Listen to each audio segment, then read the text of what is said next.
বিশ্বকবি কবিকুল সম্রাট পারস্য দেশের সবচেয়ে বড় কবি শেখ সাদি রহমতুল্লাহ আলাইহি সৎসঙ্গের একটা উদাহরণ দিয়েছেন। শেখ সাদি কত বড় বুজুর্গ। শেখ সাদির ইন্তেকালের পরে এক আল্লাহওয়ালা তাকে স্বপ্ন দেখলেন। স্বপ্নের মধ্যে শেখ সাদিকে জিজ্ঞাসা করলেন,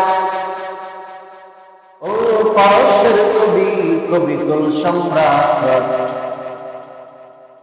কবরের মধ্যে আপনার কি হালত? পারস্যের কবিকুল সম্রাট শেখ সাদি রহমতুল্লাহ আলাইহি জবাব বলেন, আমাকে আল্লাহ তাআলা ক্ষমা করে দিয়েছেন। সুবহানাল্লাহ। ওই বুজুর্গ জিজ্ঞেস করলেন, সাদি, কোন আমলের কারণে আল্লাহ তাআলা আপনাকে মাফ করে দিয়েছে? শেখ সাদি রহমতুল্লাহ আলাইহি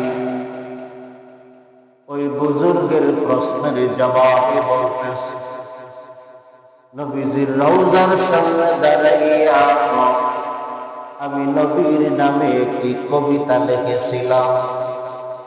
ওই কবিতার বিনিময়ে আল্লাহ তাআলা আমাকে ক্ষমা করে দিয়েছেন। শুধু ক্ষমা করে দিয়েছেন এখানেই শেষ নয়, তাম বিশ্বের সমস্ত মুসলমানের জবানে ওই কবিতা জারি আছে। বাবা औला भी कमाती कशफात तुझा भी जमाली हसनत जमिया के साली सल्लल्लाहु अलैहि व आलिहि। সবাই পড়েন বাবা औला भी कमाती कशफात तुझा भी जमाली हसनत जमिया की साली सल्लल्लाहु अलैहि व आलिहि।